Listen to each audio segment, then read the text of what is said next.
Olá, gente, tudo bem? Eu sou o Rodrigo, sou professor de biologia e na aula de hoje a gente vai dar continuidade, nessa última etapa nossazinha aí, estudando as células na gametogênese.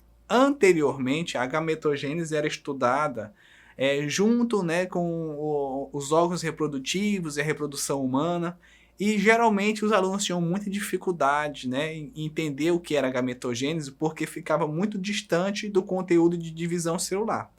E a gametogênese nada mais é do que um processo de divisões celulares, mitose e meiose, para a formação dos gametas, Como a gente estuda a gametogênese humana a fim didático, então para ficar mais fácil de compreender e para que a gente possa entender isso como acontece no nosso corpo, então a gente estuda a gametogênese, que é a formação dos gametas humanos. No caso, a gente vai ver a formação de espermatozoides e oócitos ou ovócitos, tá? Nesse caso, nós vamos ter tanto uma nomenclatura chamada espermatogênese, que é a formação dos espermatozoides, como nós vamos ter também a oogênese ou ovulogênese, que é a formação dos oócitos que vão dar origem aos gametas femininos que serão fecundados, vão dar origem ao óvulo, enfim, o embrião, e tudo vai acontecer nesse milagre da vida, tá? Mas isso não é o conteúdo da aula de hoje, nós vamos ver gametogênese, ok? Então, como eu já disse, a gametogênese ela é o processo pelo qual os organismos vão formar os seus gametas, A gametogênese ocorre também em todos os organismos vivos, principalmente, e em especial nos organismos de reprodução sexuada. Nós temos organismos de reprodução assexuada e sexuada, tá? Vamos ver no quadro aí. A reprodução ela é organizada de duas formas, Então nós temos ela de forma sexuada, onde eu tenho cruzamento de gametas, tá? Isso não significa que vai haver a cópula, ou seja, que vai haver o cruzamento, os dois organismos vão ter que se tocar fisicamente. Nós temos reprodução sexuada que é externa, por exemplo, nos peixes, tá?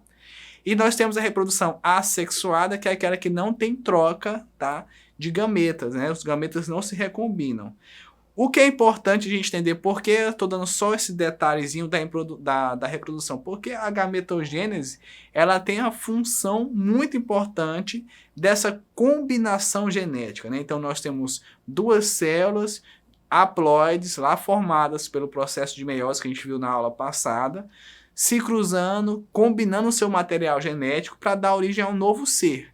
Só que esse novo ser, ele vai ter as aparências, as características da espécie, só que ele vai ser ligeiramente diferente, Aí na sua casa, por exemplo, você, como eu disse na aula passada, você tanto pode parecer com seu pai, quanto com a sua mãe, só que você é diferente um pouco, E não deixa de ser da espécie humana. Então isso é possível porque na gametogênese a gente tem uns processos de divisão celular que vão fazer a troca, a combinação genética, vai fazer a redução dos cromossomos para que eles possam se encontrar durante a fecundação e aí dar origem a um novo organismo, tá bom?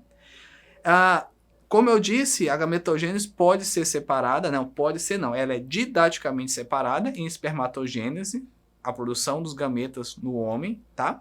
A gente vai estudar nos seres humanos no homem, e a oogênese ou ovogênese, que é a produção, tá, dos gametas femininos, tá? Pelo processo também de gênese, de gametogênese, tá?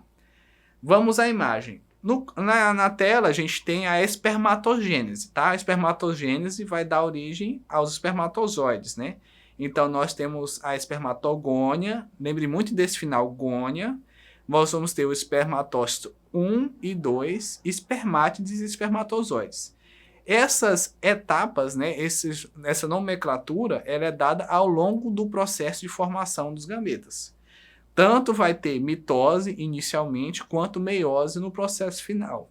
Tudo isso acontece lá nos tubos seminíferos, Então, nas paredes do tubo seminíferos, lá no testículo, a gente vai ter essa parede com células que vão dar origem à espermatogênese. O espermatogênese é formado nos tubos seminíferos. Dos tubos seminíferos, eles vão nadando, vão terminar o seu processo de formação lá no epidídimo, que eles vão ficar armazenados até que se ejacule e eles saiam. Então esse é o processo, esse é o local que acontece a formação da espermatogênese, tá? Como é que vai acontecer? Vamos à próxima imagem. Então nós vamos ter, então a célula primordial vai dar origem à espermatogônia. Essa espermatogônia, tá? Ela vai sofrer mitose e vai gerar o espermatócito 1. Esse espermatócito 1, ele vai sofrer meiose e vai formar o espermatócito 2, tá? Esse processo, né, de formação da espermatogênese, como eu disse, acontece todo lá nos tubos seminíferos, tá? O espermatozoide em si, ele vai ficar todo formadinho, com seu rabinho, seu flagelo, todo pronto para fecundação lá no epidídimo. Então, ele é produzido no tubo seminífero e ele é guardado no epidídimo.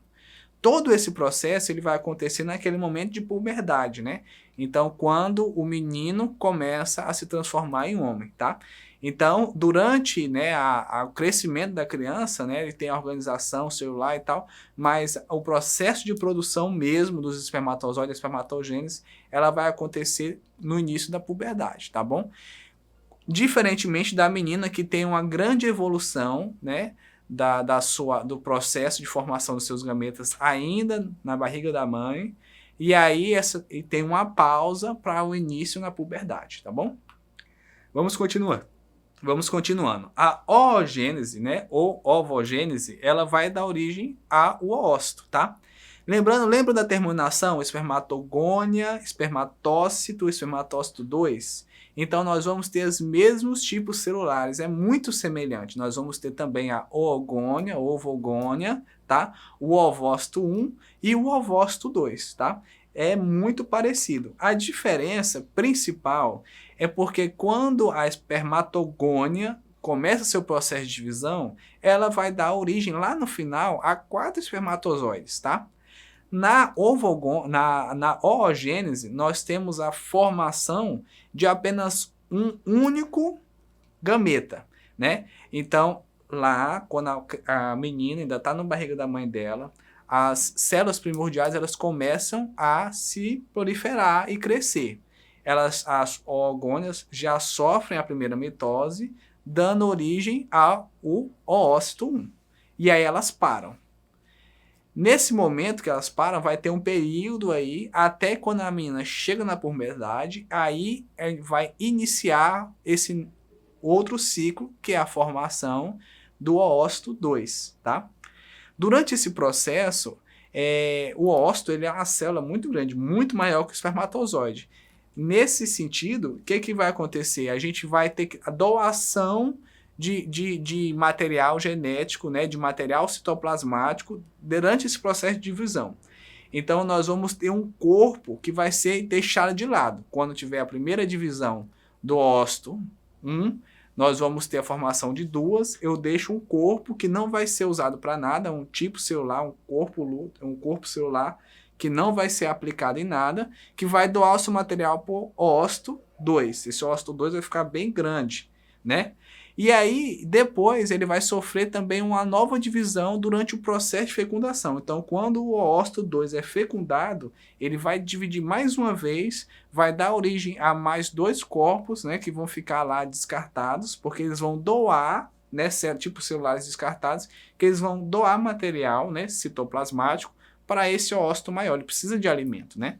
Então, durante a oogônia, na verdade, durante o processo de oogênese, a formação desse gameta a oogônia não dá origem a 4 oócitos, né? E sim a 1, porque os outros 3 que seriam produzidos vão doar material para esse ócito ter condições de poder ser fecundado e nutrir, né, o futuro embrião, tá?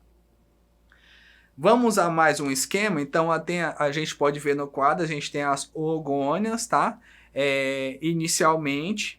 Depois, nós temos a chegada da puberdade e a formação do ócito primário, tá? Que também vai se dividir formando o ócito secundário. Quem é fecundado é o ócito secundário. Diferentemente da espermátide, que a gente viu lá na espermatogênese, a gente não tem essa terminação para os oócitos, tá? Então, a gente tem oogônia, tá? Oócito 1, oócito 2 e depois já o óvulo fecundado, tá bom? No quadro também a gente pode ver o processo, né, de ovulação que acontece para a liberação dos oócitos. Então, todo mês, quando a menina inicia seu processo de menstruação, ela vai estar liberando um oócito, né? Essa forma de liberação é alternada. Um mês é um ovário, um outro mês é um outro ovário. Lembrando que a oogênese acontece nos ovários, tá? E aí vai liberando o oócito que vai cair lá na tuba uterina, se houver, né, a cópula ali e a fecundação, vai haver os processos de divisão até o estabelecimento e fixação lá do embrião no útero, tá? A gente tem casos, a gente vai ver isso em reprodução humana, né, que muitas vezes no mesmo mês são liberados 2 oócitos, um de cada, né, ovário. Isso pode acontecer. Um outro detalhe muito importante é o seguinte, a gente sabe, né, que a menina ovulou, né, ela se tornou moça, né, atingiu sua maturidade quando ela menstrua. Mas, na verdade, esse processo começa antes da menstruação. Né? Então, por exemplo, né, uma curiosidade, é possível acontecer de uma menina, né, engravidar sem nem ter menstruado ainda. Por quê? Porque não significa que ela não menstruou, que ela já não entrou, né, em ovulação e liberação do seu óvulo, tá bom? Na imagem também a gente tem só um resumo para vocês entenderem o nosso próximo conteúdo de reprodução, né? Temos um mapa e vamos para o nosso exercitando de hoje. Só recapitulando, nós temos então a gametogênese separada em espermatogênese e oogênese. Nós temos nas células, né, na espermatogênese, espermatogônia, espermatócito 1, espermatócito 2, espermátide e espermatozoide. Tudo isso formado lá no tubo seminífero e armazenado no epidídimo. Na menina, nós temos a oogônia, o oócito 1, o oócito 2, né? E aí o oócito 2 vai ser fecundado, vai dar origem ao óvulo e tudo vai acontecer, tá? Lembrando que nós temos até a espermátide 1 e o oócito 1, o processo de mitose. A partir do oócito 1 e espermátide 1, a gente já sofre meiose, tá? Beleza? Para a formação do gameta, porque o gameta ele é haploide, né? Lembrando que a gente vai ter um gameta com metade do material genético, 23 cromossomos, não 23 pares. Exercitando de hoje. Na questão 1, o processo em que são formados os espermatozoides é conhecido por espermatogênese e pode ser dividido em 4 fases principais germinativas, né? De crescimento, de maturação e diferenciação. A respeito da fase de crescimento, marque a alternativa correta. A. Na fase de crescimento ocorre a multiplicação das células por mitose? Não, a célula vai só crescer. Na fase de crescimento ocorre o crescimento da célula de volume? Vamos ver. Na fase de crescimento ocorrem divisões meióticas? Não, está crescendo, não pode acontecer meiose. Na fase de crescimento ocorrem as transformações da espermátide e espermatozoide? Não, isso aí já é lá no final. Nenhuma das alternativas. Então a gente tem a B. Na fase de crescimento ocorre o crescimento da célula em volume. Ela vai estar se preparando para sofrer meiose e reduzir o seu conteúdo, tá? Questão 2. A formação dos óvulos é possível graças ao processo denominado ovogênese, ovulogênese ou oogênese. Analise as alternativas a seguir e marque aquela que apresenta a sequência exata das estruturas formadas. Então, nós temos na A, oogônia, oócito 1, 2 e óvulo. Na B, oócito 1, oócito 2, oogônia e óvulo. C, óvulo, oogônia, oócito 1 e oócito 2. D, óvulo, oócito 1, oócito 2 e oogônia. E E, ovogônia, óvulo, ócito 1 e ócito 2. Claro, letra A, nós temos a oogônia, exatamente a espermatogônia, gônia é o inicial. Espermatócito 1, exatamente parecido com oócito 1, parecido com espermatócito 1, oócito 2 e por fim o óvulo, que é quem é fecundado. Tá bom? Então, hoje a nossa aula especial gametogênese estudem mitose, meiose e gametogênese juntos para vocês melhorarem sua compreensão. Qualquer coisa, nosso material, lembrando a dica disponível no eduque, né, .cea. Vamos lá acessar os conteúdos e outros conteúdos que possam ajudar você nos estudos em casa, tá bom? Fiquem com Deus e até a próxima aula.